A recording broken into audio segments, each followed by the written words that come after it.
Assalamualaikum warahmatullahi wabarakatuh. Kami dari kelompok 6 akan mewawancarai dua pelaku bullying. Sebelumnya perkenalkan, nama saya Derika Febriana dengan NPM 2024 14500 415.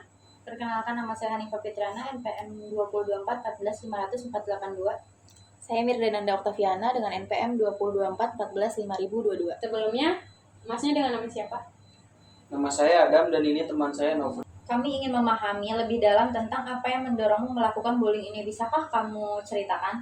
Dulu saya merasa tidak percaya diri dan sering merasa rendah diri. Saya pikir dengan merendahkan orang lain saya bisa merasa lebih kuat dan lebih baik. Selain itu saya juga terpengaruh oleh teman-teman yang juga melakukan bullying. Saya merasa kalau tidak ikut saya tidak akan diterima di kelompok mereka.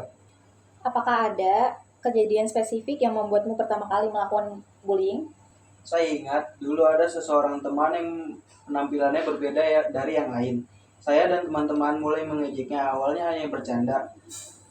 Tapi lama-kelamaan jadi kebiasaan. Saya tidak menyadari bahwa tindakan saya itu sangat menyakitkan baginya.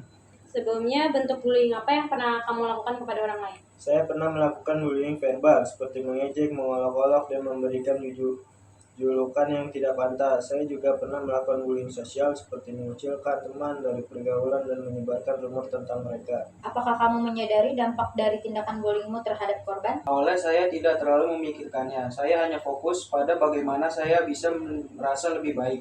Tapi lama-kelamaan saya mulai melihat bagaimana korban-korban saya menjadi murung, takut, dan kehilangan semangat. Saya merasa bersalah dan menyesal.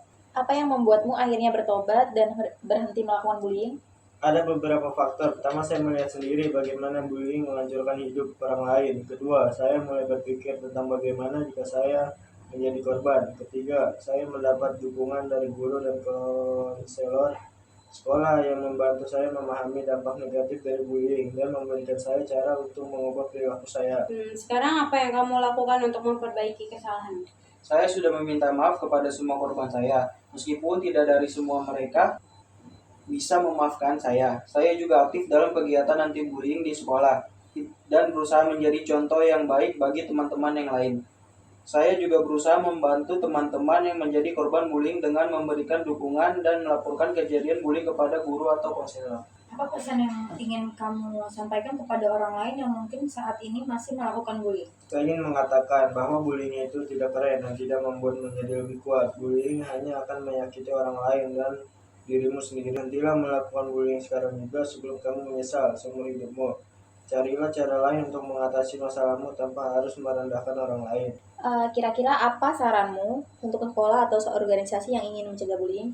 Menurut saya yang paling penting adalah meningkatkan kesadaran tentang bullying di kalangan siswa, guru, dan orang tua. Sekolah juga harus memiliki aturan yang jelas tentang bullying yang memberikan sanksi yang tegas bagi pelaku.